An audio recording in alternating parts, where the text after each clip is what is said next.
Watching Rupa's হবিস। আজকে আমি যে রেসিপিটি নিয়ে এসেছি সেটি হলো ম্যাঙ্গো ফ্লেভার্ড কুলফি। তো ম্যাঙ্গো ফ্লেভার্ড কুলফি কিভাবে বানাতে হবে রেসিপিটি আমি দেখাচ্ছি, তোমরা দেখে নাও। ভিডিওটি পুরোটি দেখবে, আশা করি ভিডিওটি তোমাদের ভালো লাগবে। যদি ভিডিওটি ভালো লাগে তাহলে কি করতে হবে, পাশে থাকা বেল আইকনটি প্রেস করে আমার সাথে তো অবশ্যই থাকবে, কিন্তু তার আগে সাবস্ক্রাইব বাটনে ক্লিক করতে হবে। ওকে, তো বন্ধুরা চলো দেখে নেওয়া যাক ভিডিওটি। তো দেখো আমি এখানে মিঠাই মেট নিয়েছি আর এখানে আমুলের লিকুইড দুধ আছে। এই দুটো মিশিয়ে আমি কড়াইতে ঢেলে নিয়ে বেশ মোটামুটি জাল দিয়েই রেখেছি। এবার এর মধ্যে দেব কাজু বাদামের গুঁড়ো। সুতরাং কাজু বাদামটা আমি কি করব, মিক্সিতে পেস্ট করে নেব। এখানে 1 কাপ মতো কাজু বাদাম আছে, সেটা আমি মিক্সিতে পেস্ট করে নিয়েছি। আর দেব কিছুটা কিশমিশ। তো কিশমিশটাকেও আমরা কি করব, মিক্সিতে পেস্ট করে নেব। কিশমিশ পেস্ট করা হয়ে গেছে, কাজু বাদাম পেস্ট করা হয়ে গেছে। এবার দুধটাকে আগে থেকে ক্ষীর ক্ষীর করে জাল দিয়ে রাখা যে দুধটা, তার মধ্যে এবার আমি কাজুটা দিয়ে দিলাম। কিশমিশ কিন্তু এখন দেব না, অনেক সময় কিশমিশ তো টক হয়, দুধটা কেটে যায়। তো কিশমিশটা আমি দুধ ঠান্ডা হয়ে গেলে দেব।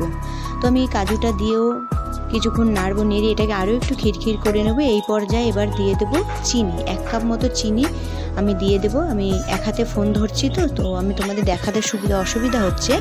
তো চিনিটা দেওয়ার পরে যখন ভালো মতো ফুটে উঠবে, দুধটাকে ঠান্ডা করে নেব। এবার আমের পাল্পটা দেখো রেডি করা আছে। আমি আগে থাকতেই 3টে বড় বড় আমের পাল্প বের করে রেখেছি। দুধ ঠান্ডা হয়ে যাবে, তারপর এটা মিশিয়ে দেব। তো দুধ আমার দেখে নাও কি সুন্দর ক্ষীর মতন হয়ে গেছে। দুধটা খুব বেশি ঘনও করবে না, আবার একদম বেশি পাতলাও কিন্তু রাখবে না। দেখতেই পাচ্ছ কনসিস্টেন্সিটা কীরকম। এক ফোঁটা কিন্তু জল দেবে না দুধে, যখন দুধটা জাল দেবে একদম জল দেবে না। তো এই পাল্পটা এর মধ্যে আমি মেশাবো। এবার আমের যে পাল্পগুলো আছে, আমের থেকে সব আঁশ কিন্তু বার করে নিতে হবে আগে থাকতে। তো আমের যে আঁশ হয় সেটা বার করে নিয়ে শুধুমাত্র পিওর পাল্প যেটা, সেটাকে দিয়ে দিয়েছি। এবার কিশমিশ বাটায় এখানে 2 চামচ মতন কিশমিশ বাটা আছে। এটা আঠা আঠা ভাব হয়ে গেছে, এটাকে খুব সাবধানে অনেকক্ষণ টাইম নিয়ে তারপরে এটাকে ভালো করে মেশাতে হবে। আমার কাছে ব্লেন্ডার নেই, তো আমি এই হ্যান্ড ব্লেন্ডার যেটাকে বলে এটা দিয়েই এটা ইলেকট্রিক ব্লেন্ডার তো নয়, দেখতেই পাচ্ছ ডিম ফাটানো যেটা মেশিন ছোট্ট হাতের হয়, সেটা দিয়ে আমি করেছি। এবার ভালো করে মেশানোর পর আমার আইসক্রিমের যে ডাইস আছে, সেই ডাইসের মধ্যে আস্তে আস্তে হাতা দিয়ে ঢেলে দেব। তোমাদের বলে রাখি, আইসক্রিমটা যখন দুধ ঠান্ডা হয়ে যাবে, সব মেশাবে, তখন কিন্তু একটু সামান্য লবণ অবশ্যই মেশাবে, তাহলে আইসক্রিমের স্বাদটা আরও ভালো হবে।